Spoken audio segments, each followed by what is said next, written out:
Sometimes you just got to admit defeat. Well, we're going to offer for sale 6 CNC machines. And we'll advertise them along with putting up this little video. We've done some CNC work here. We had plans of doing some serious production on a product that has fallen through. We had some products that we were producing a high enough scale to use CNC. This machine here, I had roughly 32,000 in getting it here, used machine. I think it gives the year on the plate there yet, Bert? Forget, late 90s or so. Is it? Here it is. It says so on the screen. It's 97. I was just going to say, yep. Yep, 1997.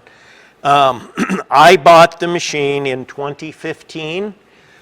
I used it pretty heavy for about 6 months, and then which paid for the machine. So basically, you know, it paid for the machine, and then the next time I went to use it, the battery and the memory had gone bad, and I got a hold of IMCO, talked to them for a little while, and they at first were going to help me, and then they just didn't return my calls that much. I don't know but it needs to be, the BIOS needs to be put back in it. You can see the lights are on. This is a 7-axis, I think it is, IMCO turn 365. It has the sub spindle, it's got live tooling. I'd probably let the tools that are in there go with it, but since lathe tools also fit our other machines, we wouldn't give you every tool that I've got that could fit it. So here's this one, and when we're done with all this, I will explain the pricing, which is pretty down there. And I know these machines don't sell for a whole lot down in the States because it's getting to be an older machine now. And that's just the way it is. So that is one of them. It is an 840D control. 840D is the control. It had some upgrades through, I forget, I think 2015 or something, 2014, fairly close to when I bought it. It had some upgrades and you know, newer software that would be with it, but somehow it has to do with the sticker and downloading, and I don't know. I do not know. So we'll turn that one back off. Then we have ones that are problem childs to lots of people, Mahos. 5-axis machines. That one is actually, if you wanted to add a little more to it, capable of 6 axes on the control. I put a new control panel on this one. You can see lots of dirty dust. I have not switched it on at all in a long time. This is a 532 control, and that was the thing that bothered me a whole lot that I found out after I got these. They were supposed to be comparable machines. Well, this one was about the last of the 432s. I think I said 5. This is a 432 control. This one is a 532 control. They were supposed to be the same machines where if I had any problems, things could swap, trade, you know, troubleshoot, and they were not electronically the same, and it makes it a little tougher to deal with. Mechanically, they're pretty much the same machine, but electronically, quite a difference between a 432 series and a 532. They're both Phillips. Down in the States, I see people asking ridiculous monies, and I've heard of people having them given to them even. Shipping on pretty much any of these machines is going to cost you $12,000 to $15,000 for shipping any one of them if you brought it into the state. This is mostly for somebody that's in state. And as sad as it is, if I don't sell them, I'm going to just put them outside, we'll tarp them over, and that's the way it goes. We'll go ahead and turn this one on. I've got all the parameters in it right now. The batteries only on these normally stay up for a couple weeks after you shut them down. This one's got power. It comes on. Little tester there. The screen does not work, so we're not going to see anything here on the screen. I have an adapter, so it will use a standard VGA monitor. This one here, last that I played with it, I really have not used these because it just turns out to be a little finicky, like some people say, the Maho Phillips controls. Some people say the newer ones are finicky too in the Maho brand. My thought on this, and that would still be what I'd do even if we put them outside if I decided that I needed to use them, is to go with a Beckhoff EtherCAT system. Actually, they've been dropping down their prices. I actually got a quote of a new control for this at right about $10,000.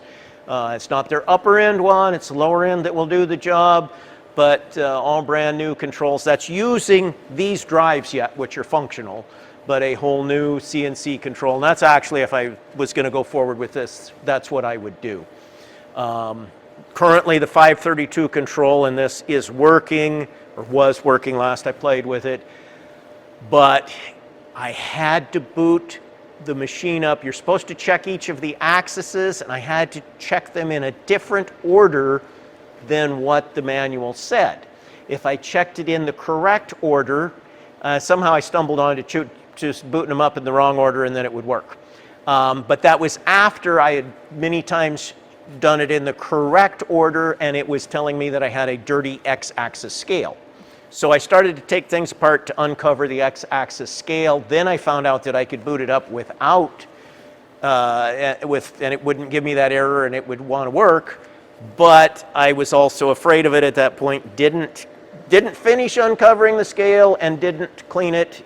Just have some things unbolted to start getting to it, and that was where I left it. So I'm going to turn that off. I'm going to see if I can turn this other one on again. I don't know why the switch, seems like a switch, maybe the panel has to be, that's exactly what it is. Okay. I did not have, because I've had these on battery forever, sitting here on a battery charger to keep the information that's there live. Okay, I'm going to just reach in here. There, okay. We turn it on.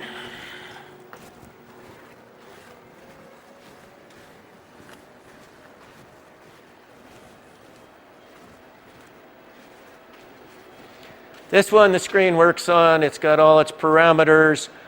I could not make it run. Don't know why. Everything was supposed to be happy. Right now it's saying that some drives are failed.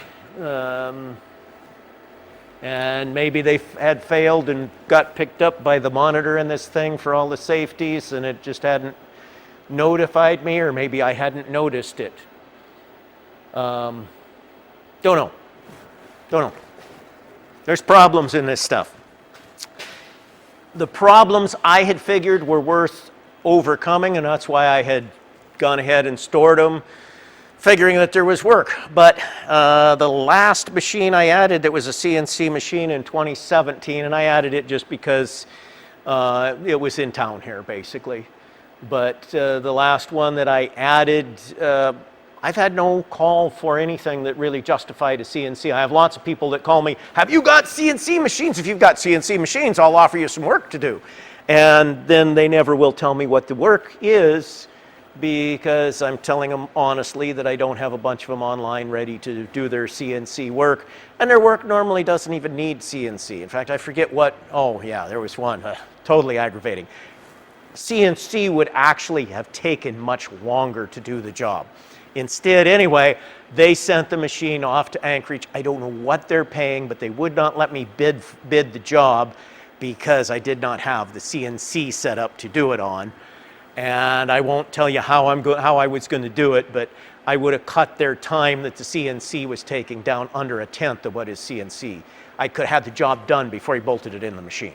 It was really, really simple if we used the right tooling instead of the stupid tooling that people would have to use. But anyway, they have a purpose. They're good machines, you know, to have CNCs. I'm not anti-CNC. I am anti-using CNC for the wrong thing.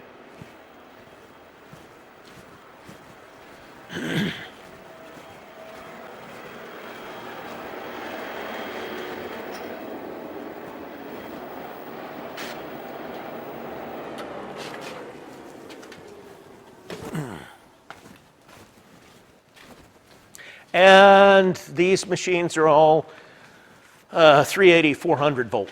That's why you saw there I have a separate panel feeding these ones. These machines over here are also 380, 400 volt, and I have transformer back there, transformer for 480 to that. Honestly, this one might be a I think it's 380 also. Honestly, I don't remember. This one I know because I've had this one turned on. Well, it says 400 volt, but 380 and 400 is the same. This is a Siemens 410 control, I think it was. And that scribbled down on another note sheet. Blah, blah, blah, blah. It's a, what they call it, a teach. It is a, basically a standard flatbed lathe. It is Monfort's, a KN5, I think, something like that. Ah, there it is, KNC5. So you could use, and it has that, that style of quick change tool post there with the little grooves in it. I forget what they call that. And I've got one holder that came with it. I don't think I gathered up any other holders. Looks like a Morris Taper 5 from here, just eyeballing it. I've had it turned on. It wants you to hook up with a serial and start loading information into it. I have discs that came with it. They had just put a new motherboard in it before I bought the machine, and same as what I'm selling it, they hadn't downloaded the information, but they had the information. Their man that had been working for them and doing this work, he quit just before they got this put up. And what it was this was shipping from the same place as another machine I was buying, which I've since sold also. It's gone. But anyway, so I was able to get this one without paying extra for shipping is basically why I bought it. And I thought it might help once in a while doing little radiuses and a few things simple where you're not, but it's a regular full CNC. You have to change tools so you don't have any tool changer on it.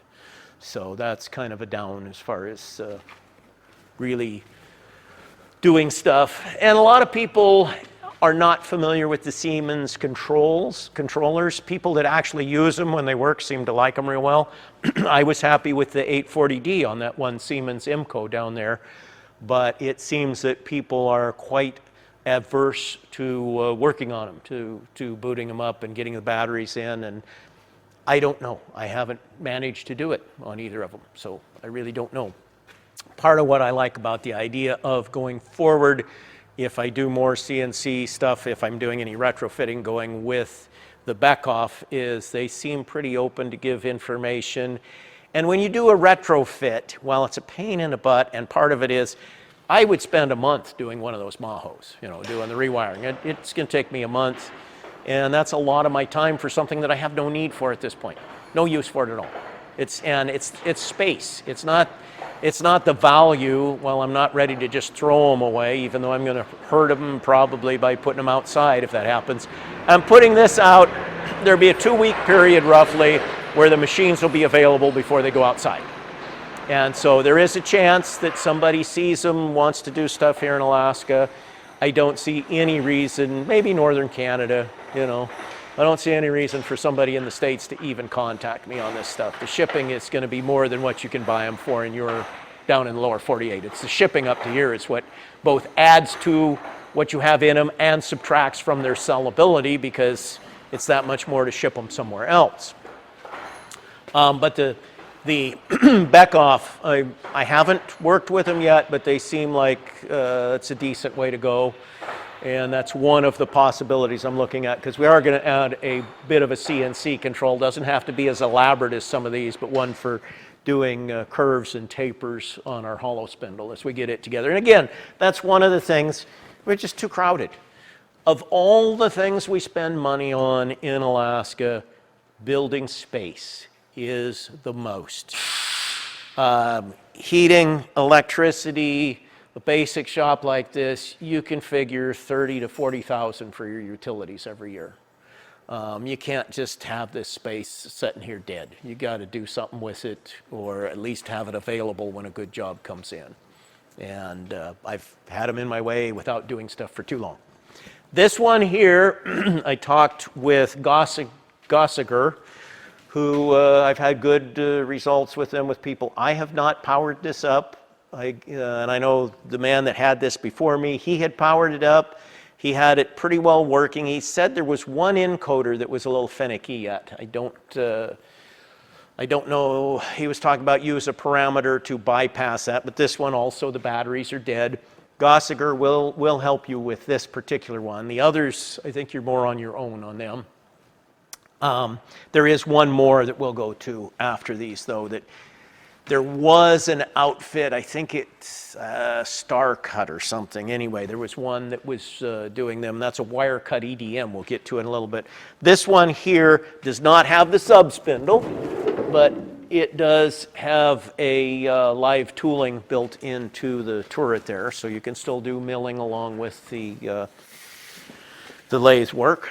And it is a Fanuc controller, an 18T, which is relatively well known by people. It's only one of two Fanuc machines that I have. The other one we're not going to even discuss because the controller on it is damaged and it's already outside. And if I do anything with it, it will be a matter of building something else out of it rather than making it what it was. Now we have out here in storage already, but it is in dry storage. We have an Aggie Charmills wire cut EDM. And they're kind of a cute machine. I thought it would be neat. It took up quite a bit of space in the shop for some time. And then I kicked it out to make room for other CNCs. I have not used it. They are quite old controls. And it's up in there. We've got other stuff here. It's green. You want to jump in there, Bert, and get the numbers and stuff? I forget. I think it's like a 102 or something. It's a pretty nice machine. It comes with some spare contacts. Not much. I think there might be a little wire with it, but not much. It's got, behind the main machine there is all the filter unit, the pumps. And anyway, it does exist. It's nice, clean. The man that had bought it and brought it to Alaska, what he was doing, he was making AR-15s, and he was using this for machining out the magazine wells from blank receivers. And he found out that that was not cost effective, and especially wire cut EDM on aluminum normally is not a real cost effective thing.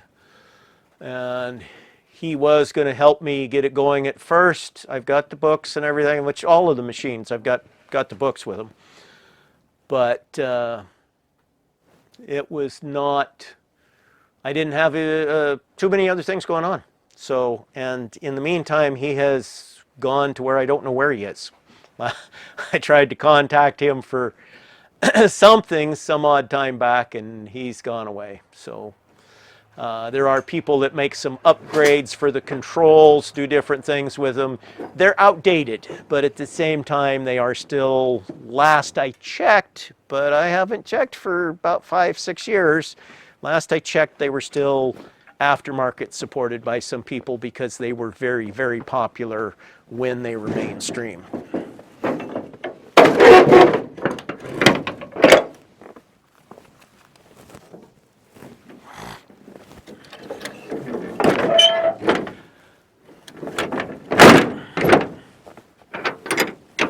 Now, we go to our board. I don't really expect that somebody's going to want to buy all these, but you never know. Maybe somebody has dreams and is younger than me. I do not have the life left to be working with stuff that I'm not using. I might have, but I can't guarantee that I have. So I just decided we're going to make a call, and the more you buy, the cheaper it is. Like all kinds of things. I had a formula figured out here, but we'll just write this down, make it real simple. One machine, take your pick, 8,000. Don't care which one, any of them. If you get any two machines, then we have a discount of 1,500. So that would be 14,500 for both machines. If you get three machines, you would be at 20,000. Four machines. This doesn't look right. Okay. Too much money. That's what I thought. Okay. I thought I was dropping more than that. Okay. This is more in line. Okay. 8,000 for one machine. Then we drop 3,000. Not 1,500. Drop 3,000. If you get two machines, it's 13,000 for two. Three machines would be 18,000. If you get four machines, would be 23,000. Five machines would be 28,000. And if you buy all six of the machines I'm offering, you could have them for $33,000. You could have all six of them. We can load them. Flat top machine. We're not going to take them apart, not going to fuss with it. We'll load them. If you want to pull things apart to compact it a little more, you can do that. After we put them outside, if somebody wants to make me an offer, talk to me, they probably will still be for sale, but they will have been outside. They won't be as prime as they are now. The wire EDM is probably going to stay in its van and stay in the same condition. I don't see it changing much one way or the other. And it's dry, so it's not all froze up. But that's what we're doing, and if you're interested, good. And if not, the rest of you out there and hoping to use CNC land that has bought 20-year-old machines will be able to commiserate with me. It's okay. It's just part of business. You don't win everything you do.